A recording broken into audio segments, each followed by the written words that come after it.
Bismillah. Bismillahirrahmanirrahim. Qala al-Imam Syarfuddin Abu Najah Musa ibn Ahmad al-Hajjawi rahimahullahu taala. Bismillahirrahmanirrahim. Alhamdulillahi hamdan la yanfadu afdhala ma yanbaghi ay yuhmadu.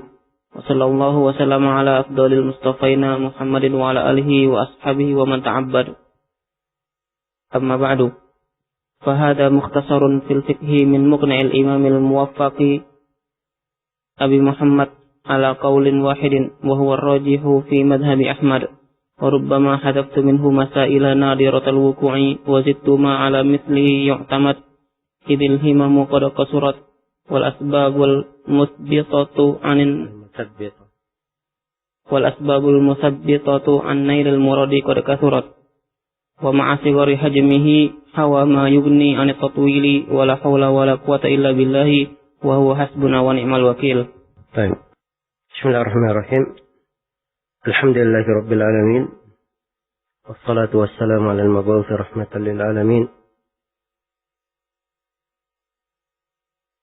Nabiyyina Muhammad wa ala alihi wa sahbihi wa man tabi'ahum bi ihsanin ila yaumiddin, amma ba'd. Ini kitab Zadul Mustaqni'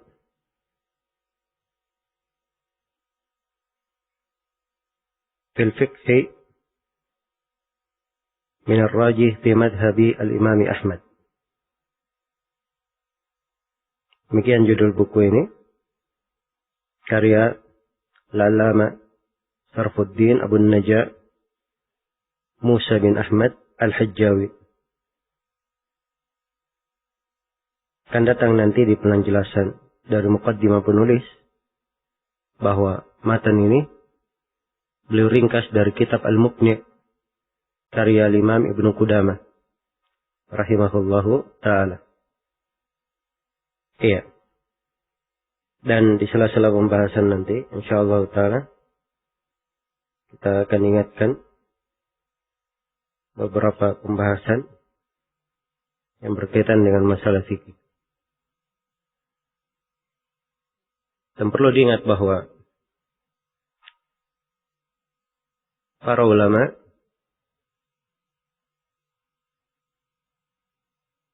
membagi fikih itu menjadi dua macam. Ada fikih di pembahasan akidah, dan ada fikih yang berkaitan dengan ibadah, muamalat dan selainnya. Disebut dengan nama fikih umum, al-fikih al-am. Kalau fikih dalam akidah disebut al-fiqhul akbar. Ya. Insyaallah ta'ala akan datang nanti definisi tentang fikih tersebut. Dan sebagai pendahuluan perlu saya ingatkan bahwa para ulama di dalam menyusun dan menguraikan pembahasan fikih, mereka menulis buku-buku ringkasan yang disebut dengan namal mutun. Dan mereka juga menulis syuruhat, syarah-syarah yang berkaitan dengan matan tersebut. Iya. Dan seorang yang ingin tadarruj, bertahap masuk di dalam mempelajari ilmu fikih, hendaknya dia memulai dari mutun, ringkasan-ringkasan yang menyebabkan dia mengetahui masail-masail fiqhiyah sertai dengan dalilnya. Sebab itu pokok yang paling penting bagi seorang penuntut ilmu. Bagaimana dia mengetahui masalah, dia ketahui dalilnya dan dia amalkan. Adapun berkaitan dengan silang pendapat di kalangan ulama, dalil setiap pendapat, kelemahan setiap pendapat. Setelah itu menguraikan qaulur rajih. Ini pembahasan adalah di tingkat yang lainnya. Bukan hal yang cocok bagi orang yang ingin membangun dasar-dasar ilmiahnya dalam ilmu fikih. Kemudian yang kedua yang perlu saya terangkan bahwa buku ini di atas madhab Al-Hambali, di atas madhab Al-Imam Ahmad.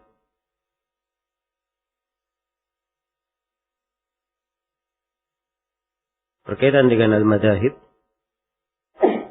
tidak dilarang seorang itu mempelajari buku dari madhab manapun, dan di dalam mempelajarinya tentunya dia terikat dengan dalil dari Al-Quran maupun Sunnah Rasulullah Sallallahu Alaihi Wasallam. Karena ini yang pokok di dalam mempelajari ilmu. Orang terikat dengan dalil, berputar bersama dalil. Hanya saja di dalam fikih madhab mempermudah seseorang di dalam mempelajari fikih. Iya, dia akan mendapatkan ringkasan ilmu fikih tersebut dan kesimpulan-kesimpulannya. Dan yang kedua, itu kalau dia tekuni pada satu madhab, ini akan membantu dia untuk konsentrasi memahami kesimpulan. Kalau dia banyak baca dari berbagai madhab, itu akan memecah belah ingatannya, akan memecah belah masail yang dia telah pelajari. Iya. Kalau dia baca misalnya di pembahasan furudul wudu, orang-orang Hanabilah sebutkan 5, orang-orang Syafi'iyah sebutkan 6, sebagai madhab menyebut lebih, ada yang menyebut kurang. Maka tidak jelas diingatannya kewajiban wudu itu ada berapa. Kalau dia tekuni di satu madhab, maka ini akan memperingan ingatan. Ya, ini faedahnya. Adapun bermadhab dengan madhab tertentu, apa hukumnya? Ini kembali kepada tujuan dia bermadhab. Kalau dia bermadhab untuk tertib ilmi, untuk malaka ilmiah, itu tidak ada masalah. Tapi kalau dia bermadhab untuk taklid, mengambil masalah tanpa dalil, ini yang dicela oleh para ulama. Dan para ulama kita ketika menjelaskan buku-buku fikih dengan madhab tertentu, iya, mereka menerangkan isi dari buku tersebut dengan dalilnya. Apa yang mencocoki dalil itu yang diambil, dan apa yang tidak mencocoki dalil itu yang ditinggalkan. Dan kita di Indonesia ini yang masyhur adalah madhab Syafi'iyah. Madhab Syafi'i. Insyaallah ta'ala kita akan pelajari juga dari madhab Syafi'i. Bismillahirrahmanirrahim. Qala al-Imam Syarfuddin Abu Najah Musa ibnu Ahmad al-Hajjawi rahimahullahu ta'ala. Bismillahirrahmanirrahim. Alhamdulillahi hamdan la yanfadu afdala ma yanbaghi ay yuhmadu. Wa sallallahu wa sallama ala afdalil mustafaina Muhammadin wa ala alihi wa ashabihi wa man ta'abbad. Amma ba'du. Fahada mukhtasarun fil fiqhi min muqna'il imamil muwaffaqi Abi Muhammad ala qawlin wahidin wa huwa ar-rajihu fi madhhabi Ahmad. Wa rubbama hadaftu minhu masaila nadiratal wuqu'i wa zidtu ma ala mithlihi yu'tamad. Idil himamu qad qasurat wal asbabul musbitatu an nailil muradi qad kasurat. Wa ma'a sigari hajmihi hawa ma yugni an tatwili wa la hawla wa la quwata illa billahi wa huwa hasbuna wa ni'mal wakil. Baik. Bismillahirrahmanirrahim. Alhamdulillahi rabbil alamin. Wassalatu wassalamu ala al-mab'uts rahmatan lil alamin. نبينا محمد وعلى آله وصحبه ومن تبعهم بإحسان إلى يوم الدين أما بعد. Ini kitab Zadul Mustaqni'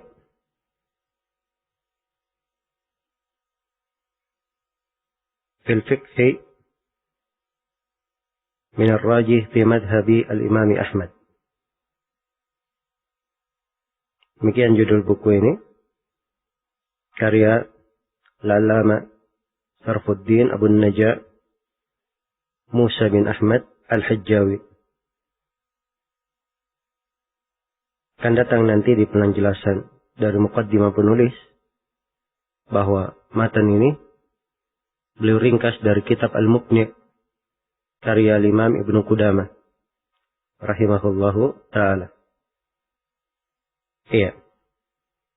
Dan di sela-sela pembahasan nanti, insyaallah ta'ala, kita akan ingatkan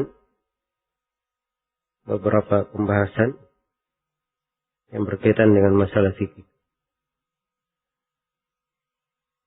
Dan perlu diingat bahwa para ulama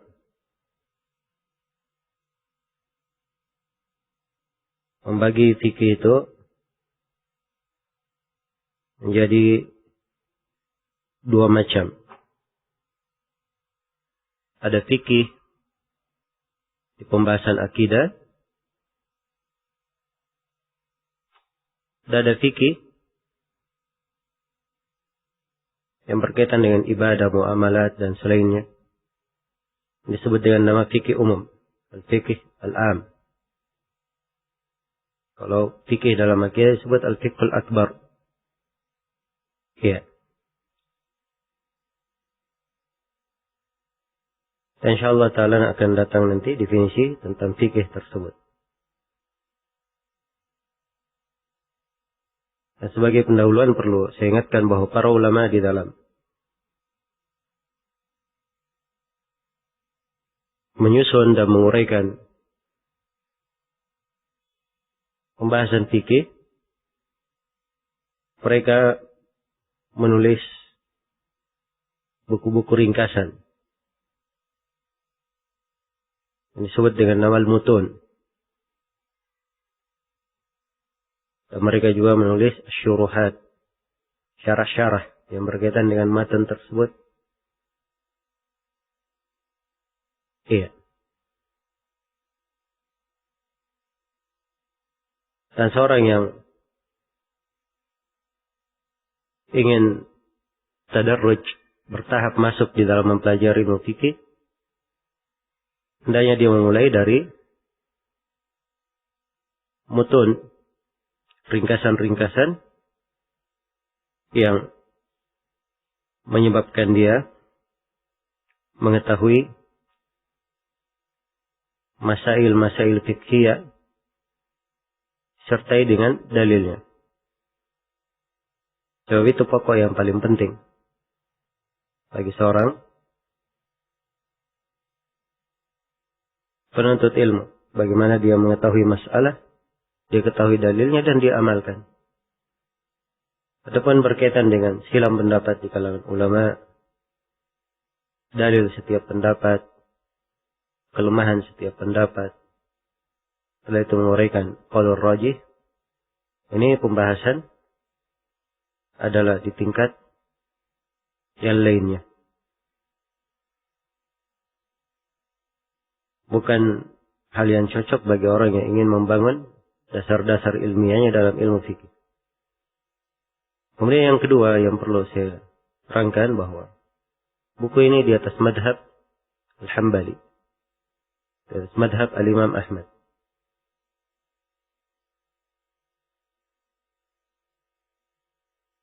Berkaitan dengan al-madhahib, tidak dilarang seorang itu mempelajari buku dari madhab manapun, dan di dalam mempelajarinya tentunya dia terikat dengan dalil dari Al-Quran maupun Sunnah Rasulullah Sallallahu Alaihi Wasallam. Karena ini yang pokok di dalam mempelajari ilmu. Orang terikat dengan dalil. Berputar bersama dalil. Hanya saja di dalam fikih madhab, mempermudah seseorang di dalam mempelajari fikih. Iya, dia akan mendapatkan ringkasan ilmu fikih tersebut dan kesimpulan-kesimpulannya. Dan yang kedua, itu kalau dia tekuni pada satu madhab, ini akan membantu dia untuk konsentrasi memahami kesimpulan. Kalau dia banyak baca dari berbagai madhab, itu akan memecah belah ingatannya, akan memecah belah masail yang dia telah pelajari. Iya. Kalau dia baca misalnya di pembahasan furudul wudu, orang-orang Hanabilah sebutkan 5, di orang-orang Syafi'iyah sebutkan 6, sebagai madhab menyebut lebih, ada yang menyebut kurang. Maka tidak jelas diingatannya. Kewajiban wudu itu ada berapa? Kalau dia tekuni di satu madhab, maka ini akan memperingan ingatan. Ya, ini faedahnya. Adapun bermadhab dengan madhab tertentu, apa hukumnya? Ini kembali kepada tujuan dia bermadhab. Kalau dia bermadhab untuk tertib ilmi, untuk malaka ilmiah, itu tidak ada masalah. Tapi kalau dia bermadhab untuk taklid, mengambil masalah tanpa dalil, ini yang dicela oleh para ulama. Dan para ulama kita ketika menjelaskan buku-buku fikih dengan madhab tertentu, iya, mereka menerangkan isi dari buku tersebut dengan dalilnya. Apa yang mencocoki dalil itu yang diambil, dan apa yang tidak mencocoki dalil itu yang ditinggalkan. Dan kita di Indonesia ini yang masyhur adalah madhab Syafi'iyah. Madhab Syafi'i. InsyaAllah ta'ala kita akan pelajari juga dari madhab Syafi'i. Hanya saja karena terhitung dari kebanyakan guru-guru kita mengajarkan di madhab Syafi'i, di madhab Hambali, dan memang di madhab Hambali kebanyakan pembahasannya lebih bagus, lebih lengkap, dan lebih sahih dalilnya. Maka ini yang kita dahulukan di dalam pengajaran. Iya. Baik. Jadi secara global, pendahuluan yang ingin saya terangkan berkaitan dengan buku ini, Zadul Mustaqni. Dan di dalam pendahuluan buku, kita akan dapatkan berbagai pembahasan yang lain. Berkata penulis rahimahullahu ta'ala, Bismillahirrahmanirrahim. Beliau mulai pembahasan buku ini dengan basmalah. Dan di dalam hal ini, penulis rahimahullahu ta'ala mencontoh Al-Quranul Karim, yang kebanyakan seluruh surahnya dimulai dengan basmalah, kecuali surah Taubah. Dan beliau mencontoh Rasulullah sallallahu alaihi wasallam di dalam penulisan beliau. Beliau memulai dengan Bismillahirrahmanirrahim. Dalam hadits Ibnu Abbas, riwayat Bukhari dan Muslim, kisahkan tentang surat Nabi sallallahu alaihi wasallam kepada Herakl. Tertulis Bismillahirrahmanirrahim min Muhammadin Abdillahi wa Rasulihi ila Herakl Azimir Rum. Dari Nabi Muhammad, Bismillahirrahmanirrahim, dari Nabi Muhammad, hamba Allah dan Rasulnya, kepada Herakl, pembesar Romawi. Ya. Ini nama dia. Orang Romawi, setiap orang yang menjadi raja, mereka gelari dengan nama apa? Dengan nama Kaisar. Nah, ini yang berjalan juga di kalangan para penulis dari as-salaf hingga hari ini. Mereka memulai buku-buku mereka dengan Bismillahirrahmanirrahim. Bismillah, jar majrur, ba di situ, kemudian dengan isim. Dengan nama Allah. Bismillahi dengan nama Allah. Dan jar majrur ini harus ada muta'alliqnya di dalam bahasa Arab. Dan biasanya orang Arab kalau dia tidak sebutkan fi'il yang dia muta'alliq dengannya, hal tersebut karena fi'il itu telah dimaklumi. Iya. Dan di sini tidak diuraikan fi'ilnya sebab membaca Bismillahirrahmanirrahim adalah hal yang dituntunkan di dalam banyak hal. Walaupun tidak lengkap membaca Bismillahirrahmanirrahim, membaca Bismillah saja dituntunkan di dalam banyak perkara. Bismillah misalnya, aku membaca Bismillah, aku berwudu, Bismillah, aku menyembelih. Dengan nama Allah, menyembelih. Nah, jadi jar majrur ini muta'alliq dengan fi'il. Dan fi'ilnya dari sisi bahasa afdalnya ditakdir mutaakhir, dia belakangan. Dengan fi'il yang munasib, yang mencocoki keadaannya. Nah, diakhirkan fi'il dari ta'alluq ini memiliki dua faedah. Faedah yang pertama adalah seorang mengambil berkah dengan memulai sesuatu itu dengan menyebut nama Allah. Kemudian yang kedua, ketika jar wa majrur dahulukan terhadap fi'il, dia memberikan ifadatul hasr, memberikan makna pembatasan, bahwa dia hanya membaca, memulai hanya dengan menyebut nama Allah. Isim artinya nama. Dan dia adalah isim mufrad. Ketika diidhafakan kepada ma'rifah, diidhafakan kepada lafzul jalalah, maka isim di sini memberikan ifadah al-umum. Ya, seakan-akan dia membaca dengan menyebut seluruh nama Allah dari Asmaul Husna.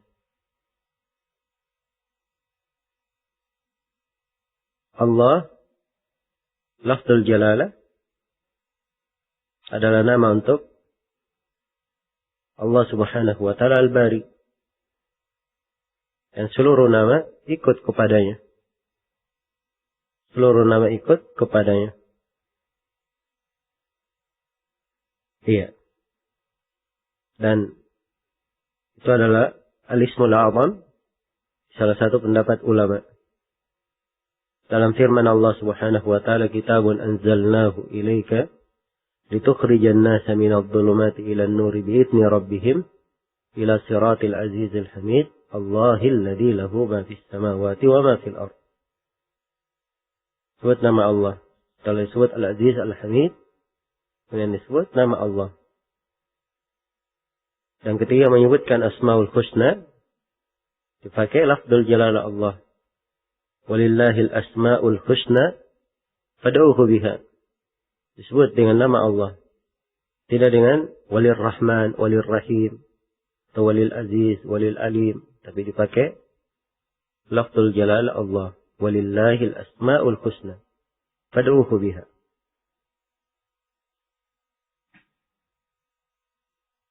Ar-Rahman.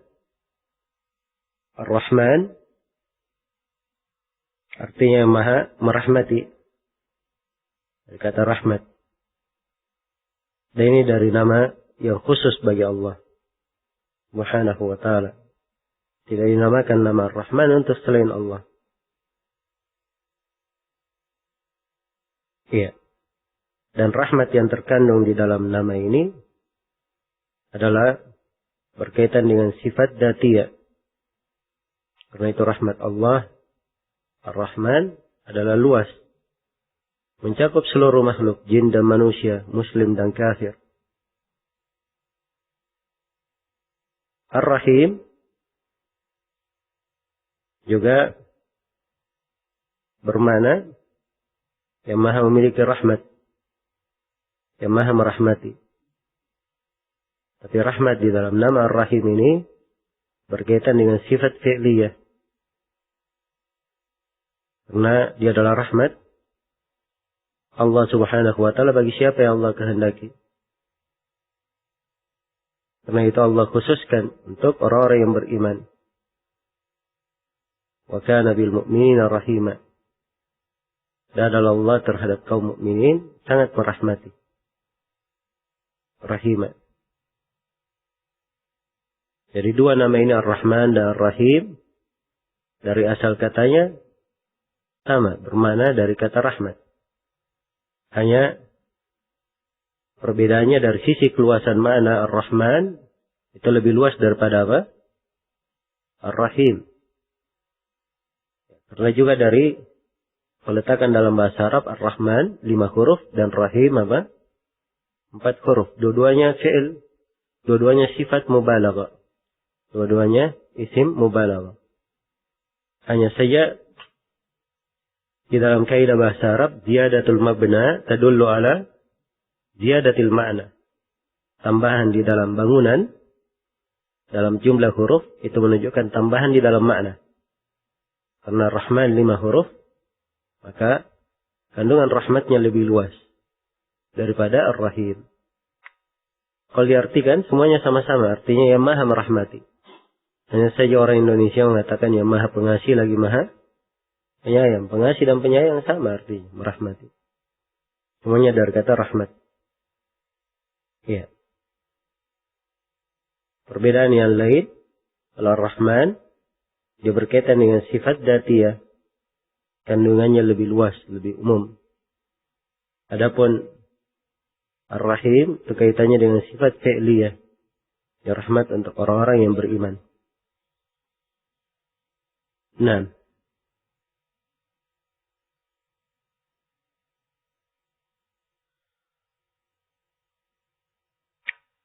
Baik.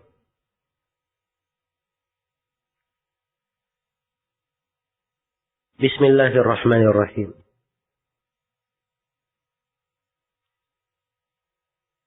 Kemudian penulis memulainya dengan khutbatul hajah. Alhamdulillahi hamdan la yanfad. Afdala ma yanbaghi an yuhmad. Beliau berkata alhamdulillah, segala puji hanya untuk Allah. Iya. Ini jumlah ismiyah, ada mubtada dan khabarnya. Alhamdulillah. Segala puji hanya untuk Allah. Alhamd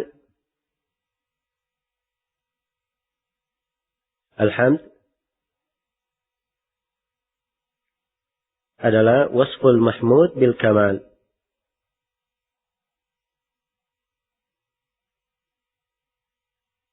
Sebagian lagi dari ulama yang mengartikan, mendefinisikan alhamd dzikru mahasinil mahmud mahabbatan lahu wa ijlalan. Hamd adalah pensifatan siapa yang dipuji dengan kesempurnaan. Iya. Kesempurnaan di sini berkaitan dengan keagungan, berkaitan dengan perbuatan baik, dan semisal dengan itu. Definisi yang kedua, alhamd, katakan dzikru mahasinil mahmud, mahabbatan lahu wa ijlalan. menyebut kebaikan yang dipuji, cinta kepadanya dan pengagungan terhadapnya. Ya. Jadi kapan dia sebut karena kecintaan padanya, pengagungan, maka itu disebut hamd. Disebut hamd.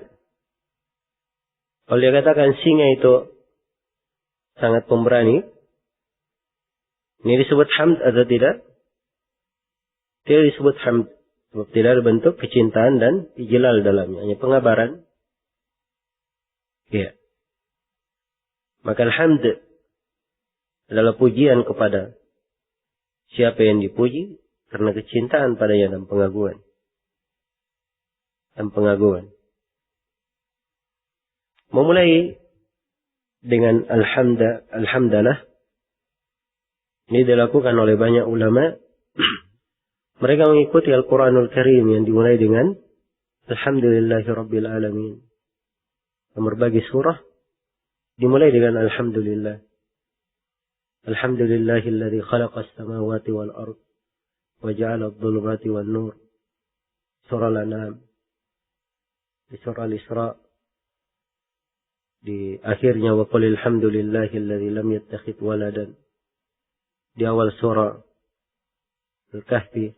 Alhamdulillahilladzi anzala ala abdihi al-kitab. Ya. Banyak lagi dari ada beberapa surah yang lainnya dimulai dengan alhamd. Maka ini adalah mengikuti Al-Quranul Karim. Mengikuti Al-Quran Al-Karim. Dan di sini penulis tidak membawakan pujian hamdalah dengan mengatakan innal hamdalillah nahmaduhu wa nasta'inuhu wa nastaghfiruh. Ya. Tidak beliau bawakan hal tersebut. Karena itu diajarkan oleh Nabi di khutbatil hajah. Di khutbatil hajah. Kemudian hal tersebut tidak mesti. Karena di banyak keadaan Nabi ketika naik ke atas mimbar berbicara, beliau hanya disebutkan fahamidallaha wa athna alaihi. Beliau memuji Allah dan menyanjungnya. Iya.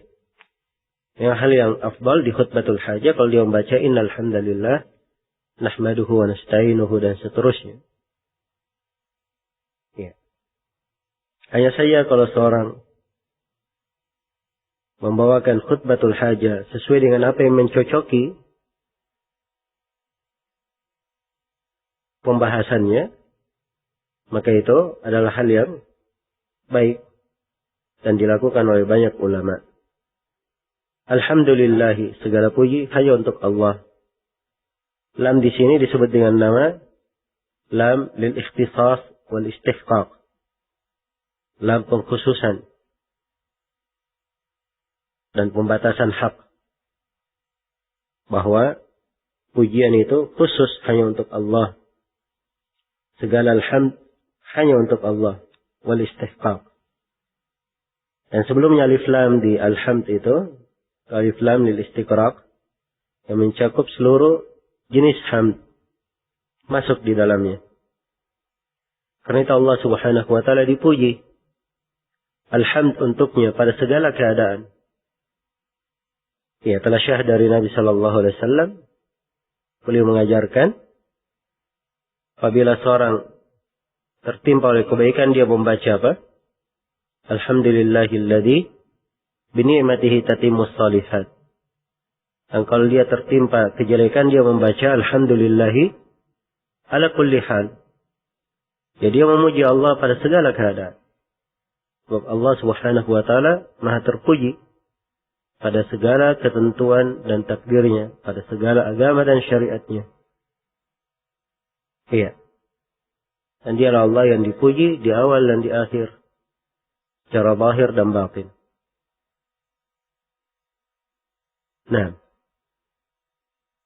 Alhamdulillahi hamdan la yanfad.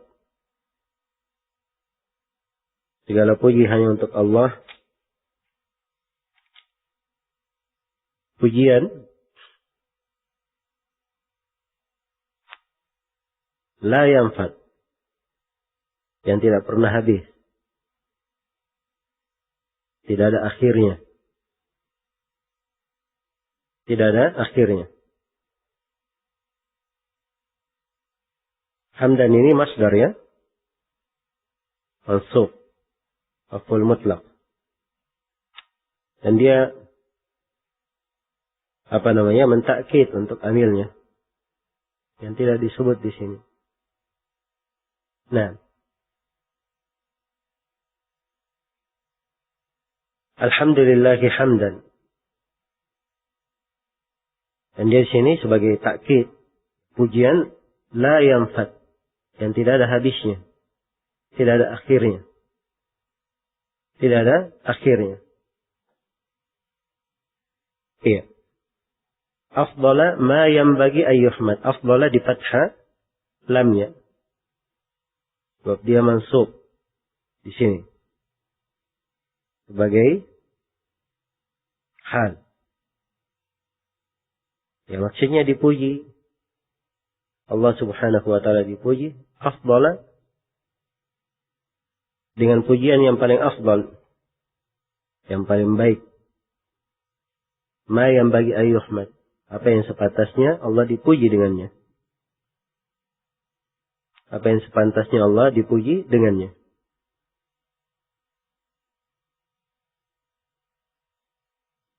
Nah, dan ini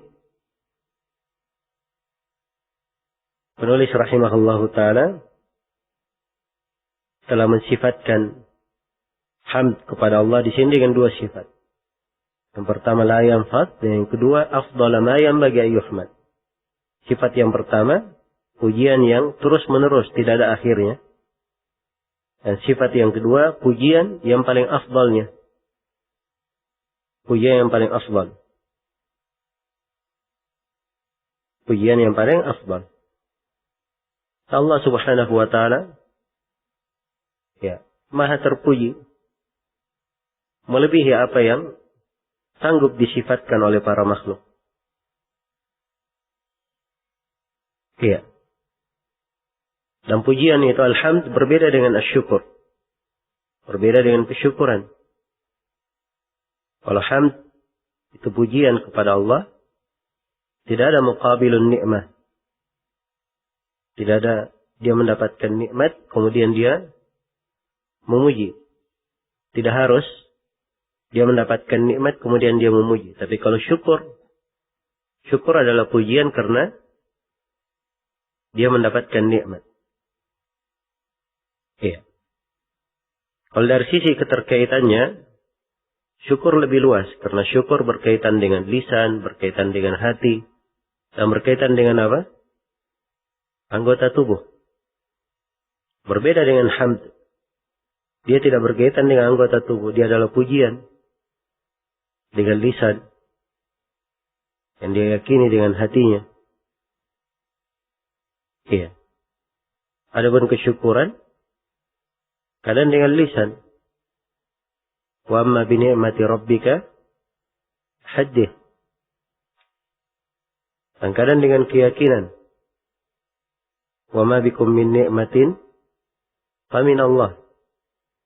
Nikmat apapun yang ada pada kalian itu datangnya dari Allah. Diyakini datangnya dari Allah. Dan kadang dengan amalan kesyukuran itu.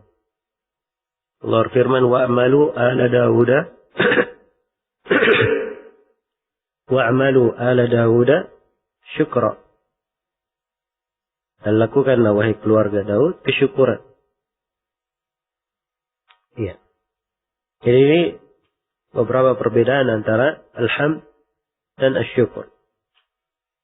Setelah menyebutkan pujian kepada Allah, penulis rahimahullah bersalawat kepada Nabi. Kata beliau sallallahu wasallam ala afdalil mustafain Muhammadin. Dan semoga Allah memberi salawat dan salamnya kepada hamba terpilih yang paling afdal, yaitu Nabi Muhammad. Salawat secara bahasa itu bermakna doa. Salawat secara bahasa bermakna apa? bermakna doa. Bermakna doa. Ini ada di dalam penggunaan bahasa Arab. Dari syairnya orang-orang Arab. Seperti dalam ucapan seorang penyair, taqulu binti wa qad qaribtu murtahilan rabbi jannib abi al-awsaba wal waj'a faqultu alayki mithlu alladhi sallaiti faqtamidi nauman fa inna li jambil mar'i muttaja'a. Putriku berkata, dan saya sudah hampir melakukan perjalanan. Seorang musafir, dia tinggalkan keluarganya. Maka putrinya mendoakan, wahai Rabbku, doakanlah. Wahai Rabbku, jauhkanlah ayahku dari musibah dan hal-hal yang menyakitinya. Maka sang ayah membalas doanya. Dia berkata, alaiki mithlil ladhi sallaiti, untuk engkau seperti salawat yang kamu ucapkan. Jadi doa itu tadi disebut apa? Disebut salawat.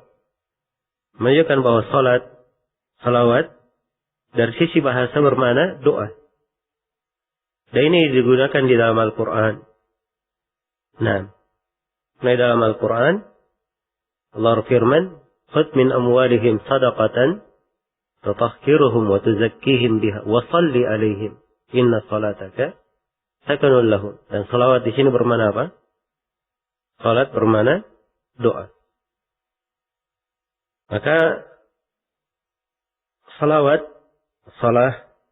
secara bahasa bermakna ad-doa. Iya, bermakna doa.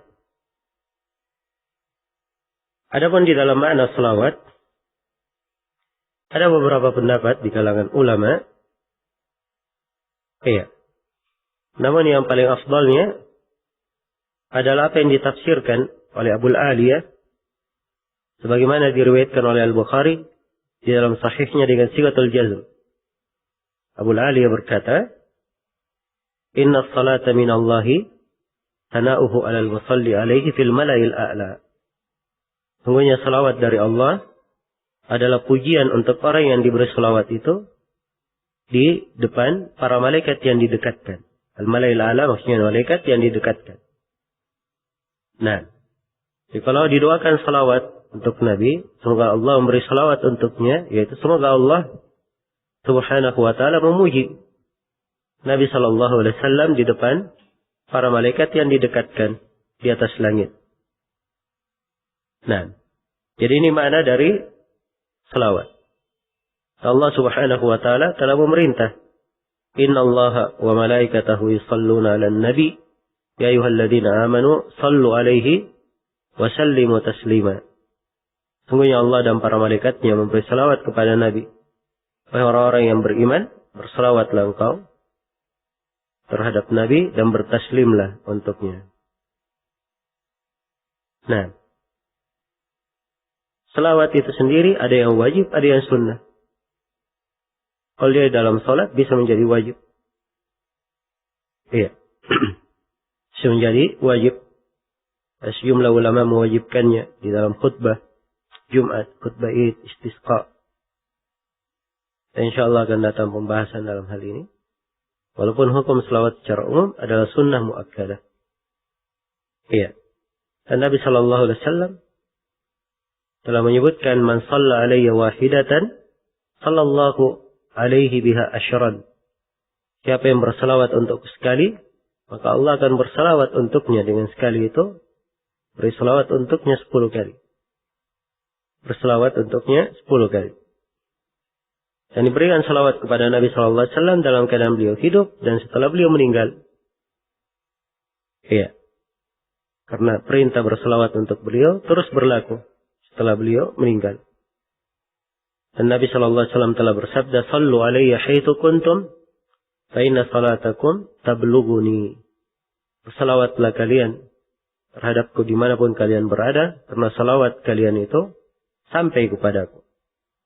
Ya, salawat itu sampai kepada Nabi Muhammad sallallahu alaihi wasallam. wa sallallahu wa sallam. Salam, dan semoga Allah memberi salam. Ini juga doa, yaitu dia mendoakan taslim untuk Nabi, mendoakan keselamatan. Dan salam adalah keselamatan dari segala kekurangan dan segala penyakit. Iya. Segala kekurangan dan segala penyakit. Itu assalam. Jadi kalau digabungkan taslim kepada salawat, maka akan didapatkanlah kebaikan itu dan hilang hal yang dikhawatirkan. Karena ketika didoakan taslim untuk Nabi, maka akan hilang segala hal yang dikhawatirkan, segala kekurangan. Dan dengan salawat, doa salawat untuk Nabi akan tercapai sempurnaan apa yang dimintakan untuk beliau. Wa sallallahu wa sallama ala afdalil mustafain.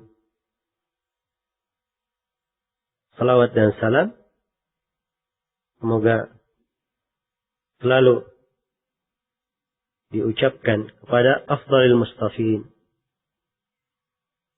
Nah, Allah subhanahu wa ta'ala telah memilih para nabi dan para rasul. Dan mereka adalah pilihan-pilihan dari al-mustafain. Yang paling afdalnya adalah ulul azmi. Yang disebutkan di dalam firman Allah, wa id akhadna minan nabiyyina mitsaqahum wa minka wa min Nuhin wa Ibrahim wa Musa wa Isa bin Maryam. Sebutkan 5 nabi, Nabi Muhammad, Nabi Nuh, Nabi Ibrahim, Nabi Musa dan Nabi Isa alaihi salam. Mereka ini ulul azmi. Ulul azmi ini disebutkan juga di ayat yang lain di surah Asy-Syura. Iya.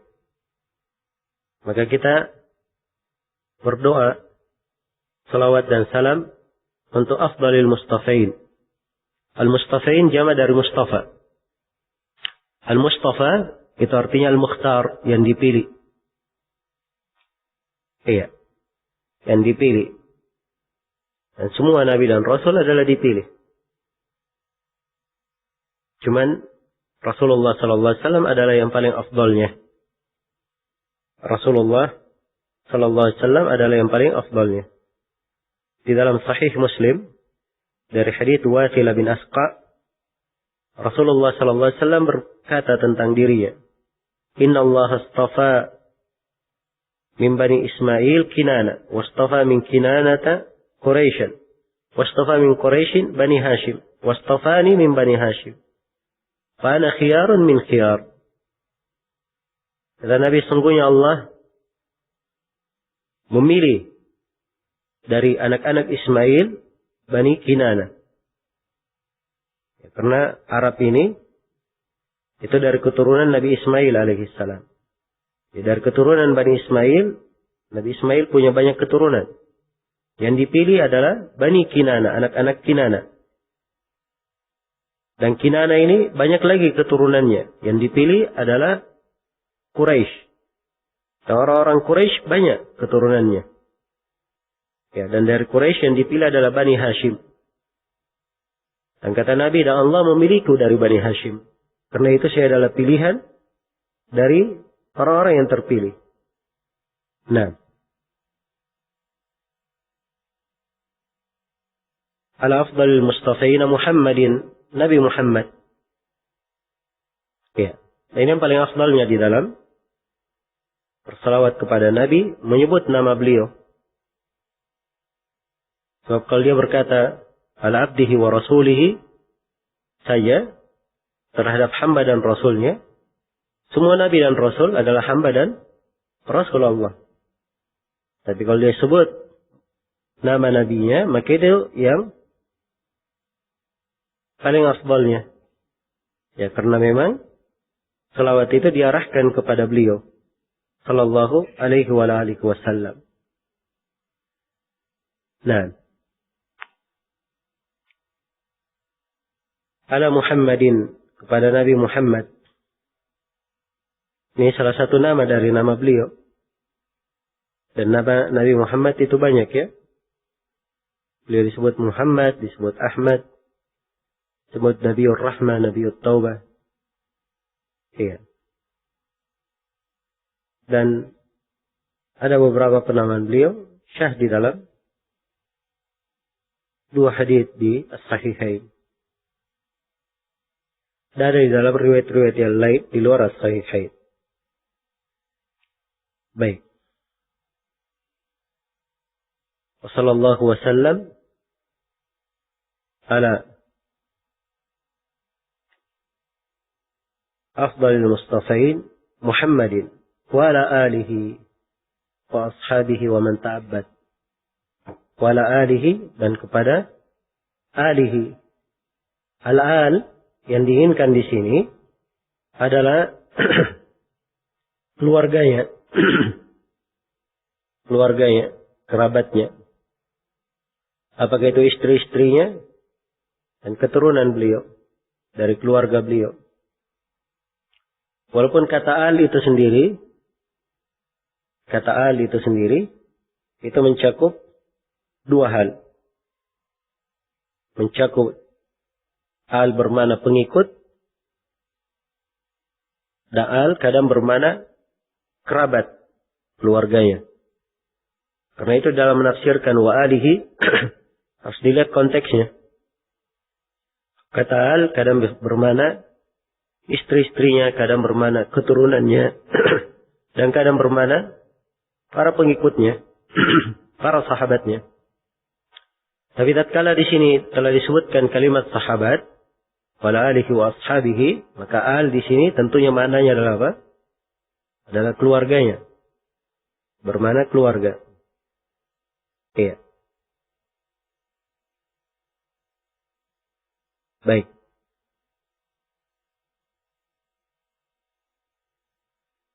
Wala alihi wa ashabihi, dan pada para sahabatnya. Ashab jamak dari sahab. Iya. Dan sahbun itu dia juga isim jamak dari sahib. Sahabat Nabi. Dan sahabat, definisi yang paling bagusnya adalah apa yang disebut oleh Ibnu Hajar. Man laqiyan nabiyya sallallahu alaihi wasallam mu'minan bihi wa mata 'ala al-islam. Iya. Siapa yang berjumpa dengan Nabi dalam keadaan beriman kepada beliau dan dia mati di atas keislaman. Nah, ini yang disebut dengan sahabat.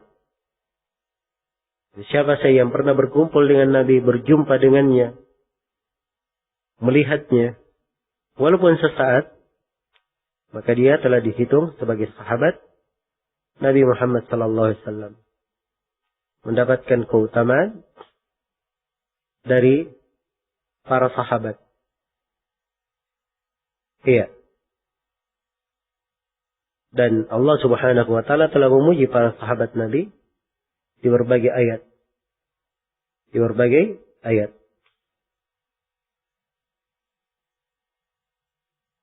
Iya. Salawat terhadap keluarga bersama Nabi, ini ada ya di dalam hadits tasyahud akhir. Dalam hadits tasyahud akhir. Iya. Nah ini oleh sebagian ulama dan juga ada di sebagian riwayat yang lain oleh sebagian ulama itu dipandang sebagai hal yang afdal. Kalau dia memberi salawat, dia berkata sallallahu alaihi wa ala alihi wa ashabihi.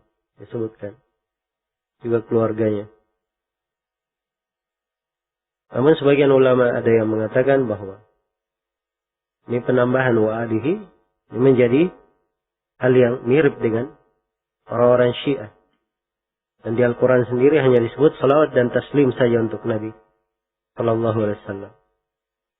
Ala kulli hal, bagi siapa yang menggunakannya tidak terlarang.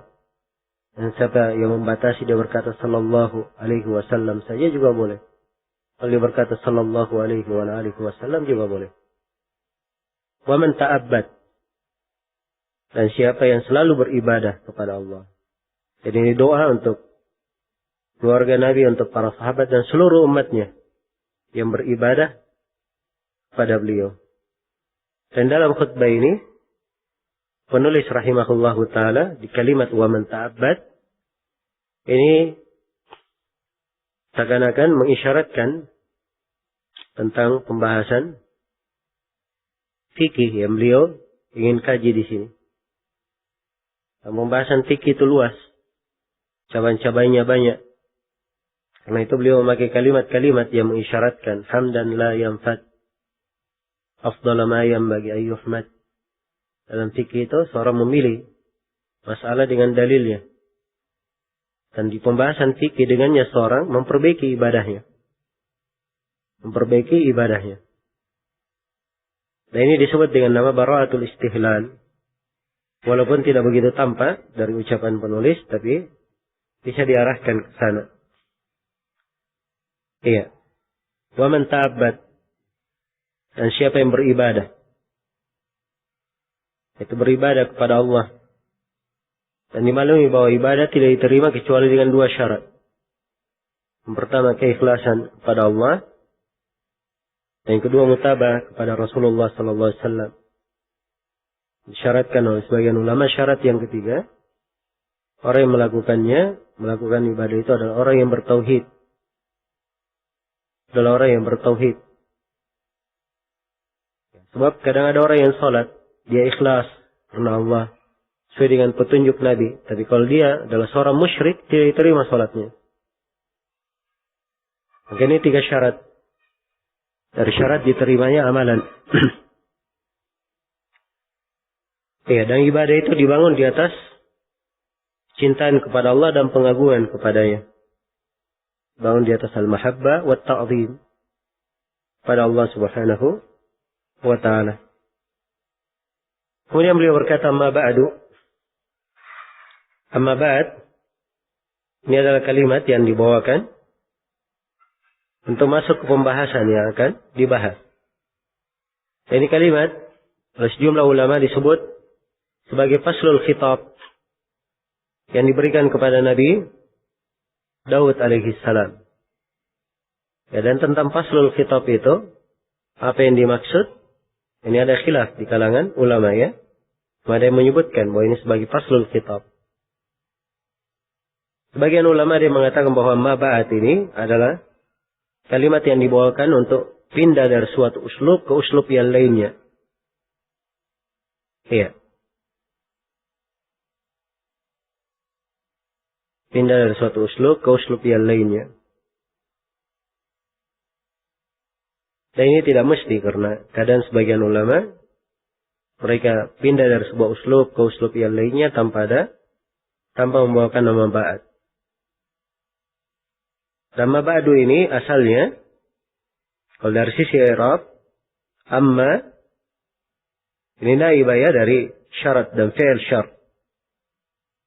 Ya asalnya mahma yakun min syai'in mahma yakun min syai'in ba'du. Jadi ada mahma di depannya. Jadi diringkas. Jadi amma. Iya. Ba'du itu dzarf muta'alliq pada yakun. Dan dia mabni ala dhamm karena diniatkan maknanya maka dia di dhamma. Iya. Maka dia di dhamma. Walaupun dia fi mahalli nasbin tapi dia di dhamma karena diniatkan maknanya. Ini maklum ya dalam ilmu bahasa Arab. Amma ba'du, dan ini banyak dilakukan oleh Nabi dalam khutbah-khutbah beliau. Imam Al-Bukhari memberikan judul bab khusus di dalam sahihnya berkaitan dengan masalah penggunaan Rasulullah sallallahu alaihi wasallam dalam khutbah yang menggunakan amma ba'du. Kata beliau, fahada mukhtasarun, maka ini adalah mukhtasar. Karena itu setiap kali menggunakan amma ba'du itu pasti ada huruf apa di depannya? Ada huruf fa sebagai jawab asyar. Fahada mukhtasarun fil fiqh. Kata beliau, fahada ini, ya ini seakan-akan dia menunjuk sesuatu. Dan penggunaan kalimat ini di depan, Itu punya dua makna. Jadi kalau si penulis sudah menulis bukunya, buku sudah jadi, baru dia bikinkan pendahuluan, ini adalah ringkasan, berarti dia menunjuk sesuatu yang sudah jadi. Dia menunjuk sesuatu yang sudah apa? Sudah jadi. Dan kalau penggunaan fahada ini, dia belum tulis buku, baru dia tulis pendahuluan. Fahada ini, maka maksudnya ini, yaitu pembahasan yang masih ada di benaknya. Masih ada di pikirannya yang akan dia tuliskan. Jelas ya?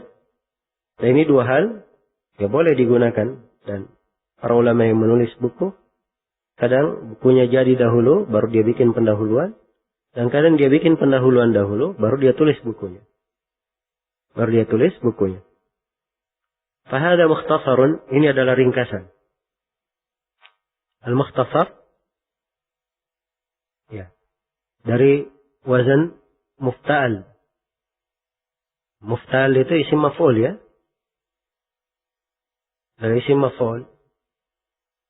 Para ulama menyebutkan bahwa mukhtasar itu adalah ma qalla lafduhu wa kathura ma'nah. Apa yang sedikit lafadznya dan banyak maknanya. Itu mukhtasar. Iya. Dia ringkas, dia perkecil. Nah, dari yang kecil yang sedikit lafadznya ini, maknanya banyak. Maknanya banyak. Ya, dan disebutkan dari Ali bin Abi Thalib, beliau berkata, khairul kalami ma qalla wa dal. Sebaik-baik pembicaraan adalah apa yang sedikit, tapi banyak dalailnya, banyak kandungannya. Banyak kandungannya. Ya, karena itu dari keistimewaan seorang penuntut ilmu mempelajari fikih, dia akan mempelajari bagaimana cara meringkas pembicaraan. Memilih kalimat-kalimat yang tepat, yang mewakili kalimat-kalimat yang lainnya. Iya. Dan Nabi SAW diberi jawami'ul kalim. Diberi faslul khitab. Yang beliau mampu untuk mengucapkan, menerangkan makna yang luas dalam kalimat-kalimat yang ringkas. Dan kalimat-kalimat yang ringkas. Nah itu kita perhatikan. Hadits-hadits Nabi. Kalau haditsnya saja sedikit. Tapi disyarah oleh para ulama puluhan jilid. Berjilid-jilid syarahnya. Berjilid-jilid penjelasannya. Iya. Karena itu bagi seorang penuntut ilmu, apalagi dia adalah seorang alim, hendaknya dia punya pandian di dalam meringkas. Meringkas di dalam pelajaran, di dalam pembicaraan, dalam khutbah, apalagi di khutbah Jumat. Iya. Dia pandai meringkas. Nah, Nabi SAW bersabda dalam hadits Ammar bin Yasir riwayat Muslim, "Inna tula salatir rajuli wa qisara khutbatihi ma'innatun min fikhihi." Sungguhnya panjangnya salat seorang dan pendeknya khutbah itu adalah menunjukkan kedalaman fikihnya. Menunjukkan fikih yang dia miliki. Nah, beliau fahada mukhtasarun fil fikhi. Ini mukhtasar dalam fikih. Fikih secara bahasa adalah al-faham. Cara al-faham. Allah berfirman, "Tusabbihu lahu as-samawati as-sab'u wal ardu wa man fihinna. Wa in min syai'in illa yusabbihu bihamdihi walakin la tafqahuna tasbihahum." Kalian tidak faqih terhadap tasbih mereka.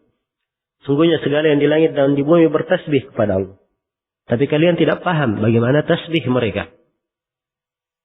Fikih di sini disebut al-faham. Iya. Dan di kisah Nabi Syuaib alaihi salam, ketika beliau mendakwai kaumnya menjawab, qalu ma nafqahu katsiran mimma taqul. Mereka berkata, kami tidak faqih, tidak memahami banyak dari apa yang kamu ucapkan. Jadi al-fikih secara bahasa adalah apa? al-faham. Dan sebagian ulama ada yang membedakan antara bacaannya. Beda kalau dibaca faqaha, faqiha, dan faquha. Iya. Ada yang membedakan. Dan ini buku-buku yang memuat pembahasan bahasa Arab lengkap menjelaskannya. Hanya saya isyaratkan saja. Dan secara istilah syar'i, fikih mempunyai beberapa penggunaan. Iya. Ada yang menggunakan fikih dengan makna umum. Segala hal yang dengannya seseorang memahami agama disebut fikih. Nah, Rasulullah bersabda, "Man yuridillahu bihi khairan yufaqqihhu fid din." Siapa yang Allah kehendaki padanya kebaikan, Allah buat dia faqih dalam agama. Ini fikih dengan makna yang lebih umum. Tapi penulis di sini tidak menghendaki fikih dengan makna umum. Yang dikehendaki fikih dengan makna apa? Makna khusus. Karena kalau fikih dalam makna umumnya itu masuk pembahasan akidah dan masuk dalam pembahasan amaliyah. Sedangkan di sini penulis hanya membahas pembahasan fikih yang berkaitan dengan amaliyah. Iya. Beliau hanya membahas fikih berkaitan dengan amaliyah. Karena itu ulama fikih dan usul fikih menafsirkan kata fikih. Mereka definisikan bahwa fikih itu adalah ma'rifatul ahkam asy-syar'iyyatil amaliyah bi'adillatiha at-tafsiliyah. Fikih adalah ma'rifat. Mengetahui. Ya. Mengetahui al-ahkam asy-syar'iyyah. Bagian ulama dia mengatakan al-ilm bil-ahkam asy-syar'iyyah. Mengetahui. Ya, dan banyak dari ulama menggunakan kata ma'rifah karena ma'rifah itu mengandung al-ilm wal-dhann. Ya. Dan banyak dari pembahasan fikih sifatnya dhanniyah. Dia menrajihkan, maksudnya rajihnya dhanni, dan hal yang meyakinkan. Karena itu dipilih memakai kalimat ma'rifah. Al-ahkam jama' dari hukum. Jama' dari hukum. Asy-syar'iyyah adalah syar'i. Al-amaliyah berkaitan dengan amaliyah. Min adillatiha at-tafsiliyah, dari dalil-dalilnya secara terperinci. Dari dalil-dalilnya secara terperinci. Nah. Dan kalimat bi'adillatiha at-tafsiliyah ini keluar darinya pembahasan usul fikih. Bab usul fikih itu dengan adillah apa? Adillah ijmaliyah. Adapun di sini adillah tafsiliyah. Iya. Dan di definisi fikih ini terdapat di dalamnya sejumlah faedah. Faedah yang pertama bahwa seorang faqih dia mengumpulkan dua hal. Mengumpulkan masail dan dalail. Karena itu kata sebagian ulama, fikih itu adalah masail wa dalail. Fikih adalah masail dan apa? Dalail. Ada masailnya. Masail jama' dari masalah. Cabang-cabang pembahasan yang dibahas. Dan ada dalailnya. Dalail jama' dari apa? Dalil. Iya. Yang kedua yang ingin saya tegaskan di pembahasan fikih. Bahwa fikih itu harus ada dalil. Harus ada dalil. Karena seorang yang tidak berpegang kepada dalil, dia hanya mengambil masail saja, tidak mengikuti dalil, itu bukan seorang faqih. Dan seorang yang memiliki fikih. Karena itu Ibn Abdul Bar, rahimahullahu ta'ala, menulis kesepakatan ulama. Menukil kesepakatan ulama dalam kitabnya Jami' Bayanil Ilmi wa Fadlihi.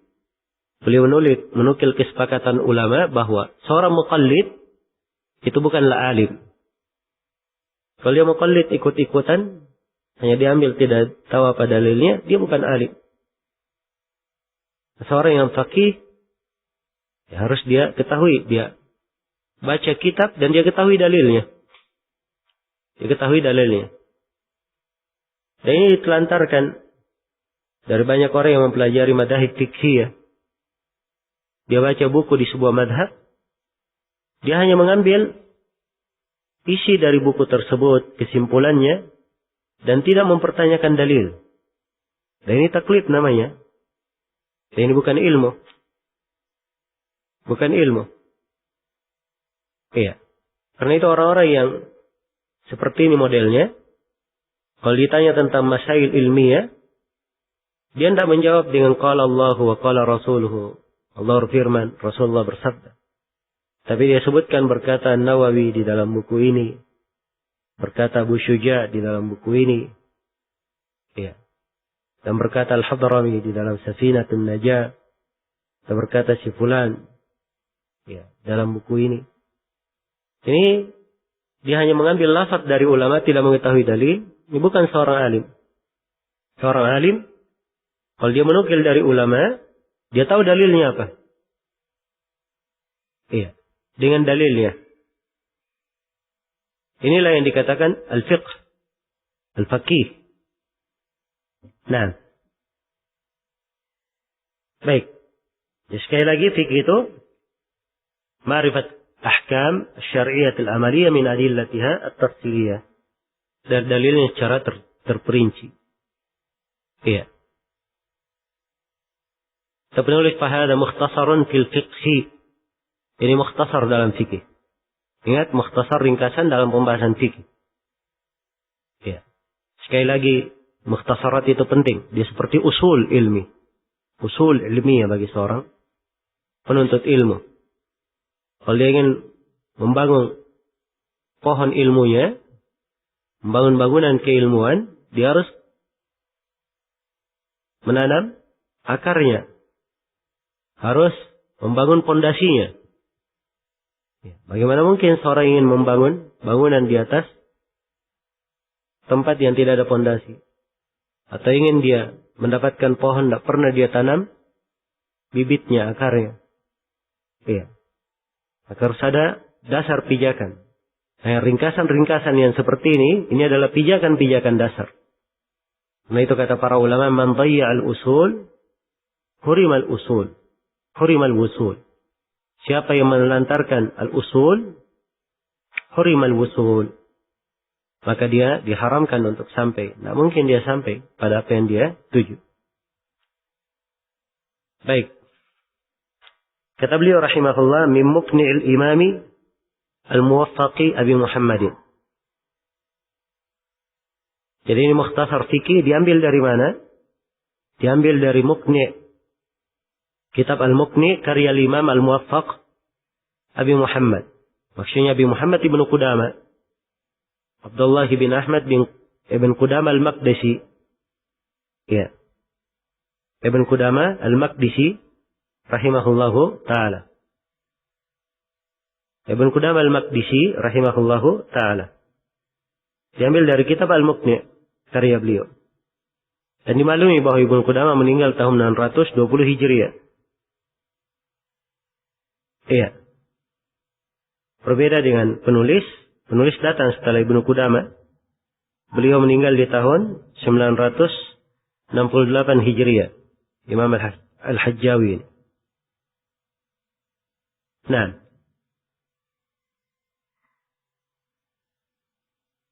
Ibnu Qudama dimaklumi bahwa beliau menulis 4 buku. Yang pertama namanya Al-Muqni'. Yang pertama namanya Umdatul Fiqh. Yang kedua namanya Al-Muqni'. Yang ketiga namanya apa? Al-Kafi. Dan yang keempat namanya Al-Mughni. 4 buku beliau tulis. Umdatul Fiqh.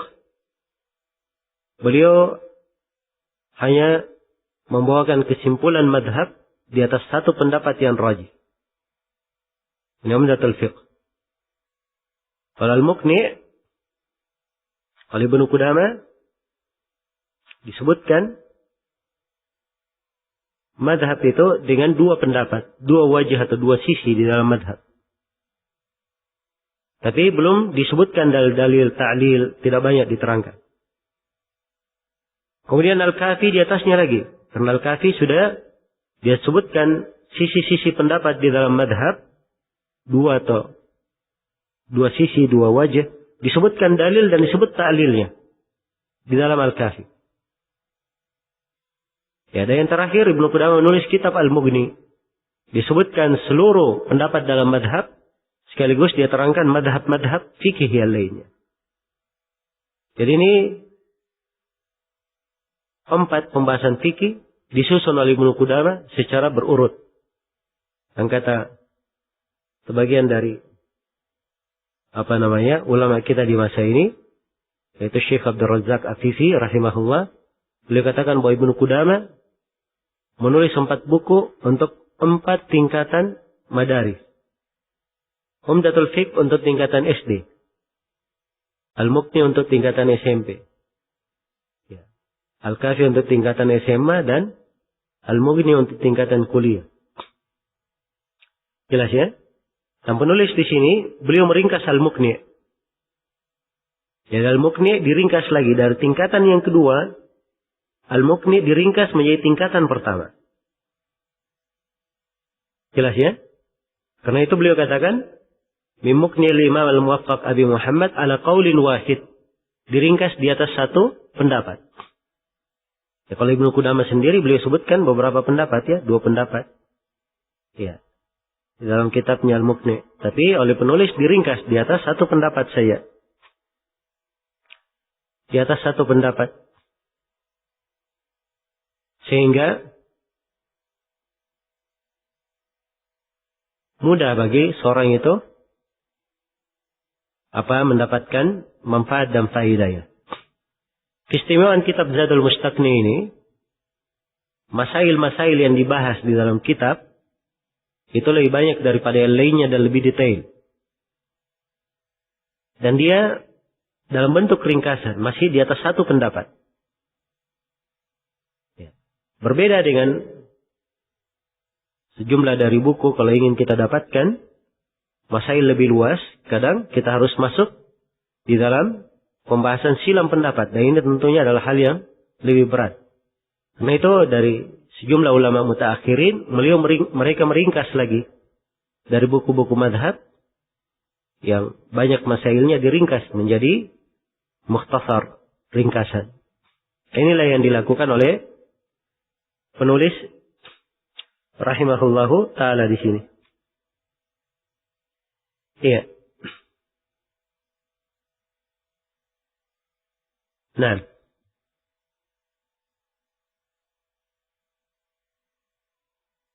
Kemudian beliau katakan ala qaulin wahidin wa huwa ar-rajih fi madhhabi Ahmad. Itulah yang rajih di madhab Imam Ahmad. Maksudnya yang rajih yang dipilih oleh siapa? Yang dipilih oleh penulis dari madhab Imam Ahmad yang diambil dari Al-Mughni. Tapi belum tentu rajih menurut pendapat ulama yang lainnya. Jelas ya? Karena di Al-Mughni sendiri disebut 2 pendapat. Ya, dan Imam dan Ibnu Qudamah tentunya merajihkan. Hanya saja di sebagian madhab kadang ada pendapat yang lainnya lebih kuat. Pendapat yang lainnya lebih kuat. Jadi ini rajih di dalam madhab Imam Ahmad. Ya, dalam tulisan penulis, dalam ukuran penulis. Nah, Imam Ahmad rahimahullah punya banyak murid. Banyak murid beliau berada di Irak. Dan ada murid-murid beliau berada di Mesir, di Syam. Karena itu mazhab Hanbaliyah, dia kuat di banyak tempat. Khususnya di Irak, di Syam, di Irak, kemudian di Najd sekarang ini. Kalau dahulu ada di Mesir, di Irak, di Syam, di Harran, itu semuanya ada mazhab Hambali. Ya, walaupun sekarang ini di Mesir dan di Syam yang mendominasi adalah mazhab Syafi'i. Yang mendominasi adalah mazhab Syafi'i. Iya. Jadi ketika dikatakan oleh penulis di mazhab Imam Ahmad, ya mazhab secara bahasa adalah tempat untuk pergi ya. Pemikiran seorang, pendapat seorang itu mazhab secara bahasa. Adapun secara istilah, mazhab adalah maqalahul mujtahidu bidalil wa mata qailan bihi. Apa yang dikatakan oleh seorang mujtahid dengan dalilnya. Dan dia meninggal dalam keadaan mengucapkan seperti itu. Iya. Nah, itu definisi madhab. Dalam pengertian khusus ya. Dalam pengertian khusus. Iya. Jadi Imam Ahmad ketika berpendapat dengan sebuah pendapat dan beliau meninggal di atas hal itu, itulah yang dikatakan madhab. Cuman penulis di sini tidak mengartikan madhab dengan arti khusus ini. Tapi beliau artikan arti lebih umum. Madhab maksudnya adalah apa yang sudah terkenal di kalangan pengikut madhab itu. Apakah Imam Ahmad maupun yang lainnya. Masyhur di dalam madhab. Nah, kata beliau, وَرُبَّمَا حَذَفْتُ مِنْهُ مَسَائِلَ نَادِرَةَ الْوُقُوعِ. Kadang saya hapus dari Al-Muqni sejumlah masail jarang terjadi. Ya, jadi ada masalah-masalah di Al-Muqni jarang terjadi, disebut oleh Ibnu Qudamah. Ini oleh penulis apa? Dihapus. Dihapus oleh penulis. Jelas ya? Banyak masail yang ada sejumlah masalah yang seperti itu. Tapi bersamaan dengan itu kata beliau wazidtu ala ma mithlihi yu'tamad. Tapi saya ganti dengan masail yang lain yang bisa dijadikan sandaran. Karena banyak berulang masalah itu. Nah, jadi kalau dia ganti dengan yang lainnya, berarti ini penulis mengambil dari selain kitab Al-Muqni. Mengambil dari selain kitab Al-Muqni. Iya. Dan ini yang seperti ini dikatakan dengan nama Ziyadat Al-Mukhtasarat. Jadi ada ringkasan. Sekarang penulis Zadul Mustaqni meringkas dari kitab apa? Al-Muqni. Ya. Dia ringkas dari kitab Al-Muqni. Dari ringkasan ada yang dia tambah, tidak ada di Al-Muqni. Maka ini tambahan namanya. Ziyadat. Ya. Jelas ya? Ini ziyadat. Tapi ziyadat itu diambil dari madhab Imam Ahmad juga. Bukan dari Al-Muqni, tapi di buku-buku yang lainnya dari madhab Imam Ahmad. Iya. Baik. Dan Zadul Mustaqni ini dari buku penulis yang banyak ditekuni oleh para ulama kita di belakangan karena keindahan susunannya dan banyak masailnya. Karena itu banyak diajarkan oleh ulama kita. Ya, Al-Bahuti mensyarah buku ini dengan judul Ar-Raudul Murbi'. Kemudian syarah Ar-Raudul Murbi' ini disyarah lagi oleh Syekh Ibn Qasim. Ya, di dalam hasyiah beliau punya hasyiah dicetak dalam banyak jilid. 8 jilid atau 7 jilid. Demikian pula ada hasyiah lain, ada hasyiah Al-Anqari. Kemudian ada hasyiah Syekh Ibn Butain, Mufti An-Najd waktu itu. Iya.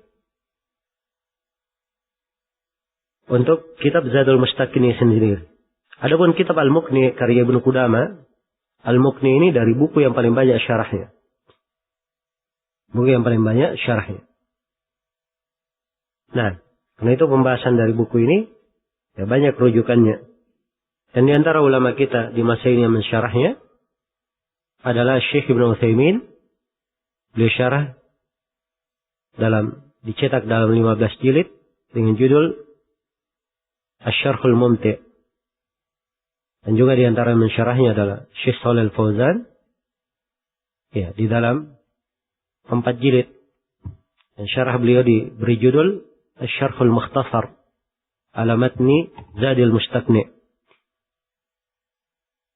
Iya. Kemudian penulis berkata, kenapa beliau meringkas? Apa alasan beliau meringkas? Kenapa beliau membuang masalah-masalah yang jarang terjadi? Kemudian menambah masalah lain. Apa sebabnya? Beliau terangkan sebabnya. Idil himamu qad qassarat. Karena himam semangat para penuntut ilmu itu sudah qasrat. Ya. Sudah pendek semangatnya. Ya beda ya dengan orang-orang terdahulu, semangatnya sangat tinggi.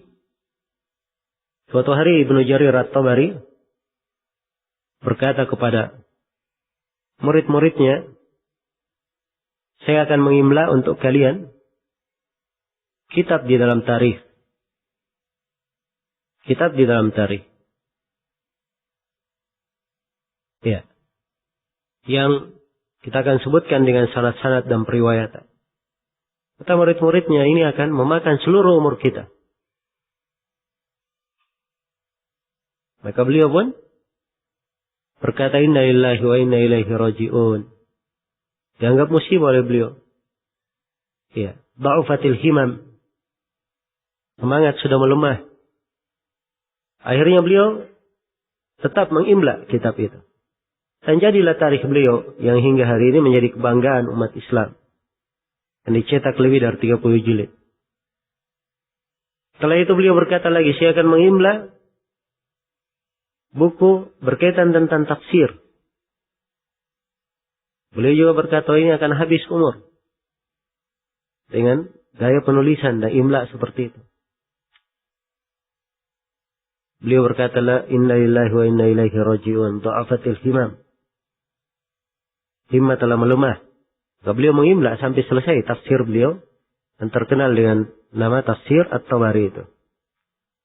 Nah, karena itu di masa itu saja kadang sebagian penuntut ilmu dianggap sudah lemah semangatnya. Sekarang penulis berkata di masanya sudah lebih lemah lagi, apalagi di masa sekarang. Ya. Yang kerjanya ingin santai-santai saja. Dipikirnya seorang belajar tidur tiba-tiba menjadi alim. Ya. Karena itu beliau ingin meringkas dengan alasan ini. Al-himam qad qasrat. Ya. Qad qasrat. Wal asbabul musabbitatu an-nailil muradi qad kathurat. Dan sebab-sebab yang memalingkan dari mengambil keinginan, ya, dari mencapai maksud, sangat banyak sebab itu. Ya, sekarang sebab-sebab yang mengakhirkan, yang melalaikan seorang dari belajar, itu sangat banyak sekali. Ada seorang penuntut ilmu, dia ingin belajar. Ya, sudah berada di ma'had kadang. Tapi sekarang dengan mudahnya fasilitas, malah semakin banyak sebab yang memalingkan dia dari menuntut ilmu, membuatnya semakin malas. Nah, ini musibah di masa ini. Iya. Karena itu penulis meringkas. Disebabkan karena ini. Beliau ingin memberikan hal yang terbaik bagi para penuntut ilmu. Agar supaya mereka bisa mempelajari ilmu itu dengan benar. Iya. Dengan metode yang baik. Kata beliau, ma sigari hajmihi hawa ma yugni anit tatwil. Walaupun kecil bentuknya, ukurannya, kecil ringkasan ini, tapi di dalamnya terdapat kandungan apa yang mencukupi dari penjelasan yang panjang. Ya. Dan ini terbukti ya. Mukhtasarnya ringkas seperti ini. Ada yang mensyarahnya 15 jilid, ada yang 4 jilid. Ini menunjukkan bahwa ringkasan-ringkasan itu mencukupi hal yang panjang. Nah, baik. Kalau begitu ringkasan beliau ini memiliki 5 keistimewaan. Yang pertama, dia diringkas dari kitab Al-Muqni'. Dan kitab Al-Muqni' ini pegangan ulama Hanabila. Yang kedua, ringkasan ini di atas satu pendapat saja. Tidak banyak pendapat yang membuat ingatan seorang penuntut ilmu itu bercabang. Kemudian yang ketiga, beliau menyebutkannya di atas pendapat yang rajih dengan dalilnya. Pendapat yang rajih sesuai dengan dalil di dalam madhab Imam Ahmad. Ini tentunya akan menyebabkan seorang itu lebih menerima. Kemudian yang keempat, buku ini oleh penulis dihilangkan masail yang nadir, jarang terjadi, dan beliau masukkan masalah-masalah yang banyak terjadi, yang sering ditanyakan. Kemudian yang kelima dari keistimewaannya, walaupun ringkas, tapi dia mencukupi. Dan di akhirnya beliau berkata, wala haula wala quwata illa billah, wa huwa hasbuna wa ni'mal wakil. La haula wala quwata illa billah, wa huwa hasbuna wa ni'mal wakil. Nah. Baik, selesai sudah. Muqaddimah insyaallah taala besok kita akan masuk di dalam pembahasan. Sampai sini dulu. Subhanakallahumma wa bihamdik, asyhadu an la ilaha illa anta, astaghfiruka wa atubu ilaik. Walhamdulillahirabbil alamin.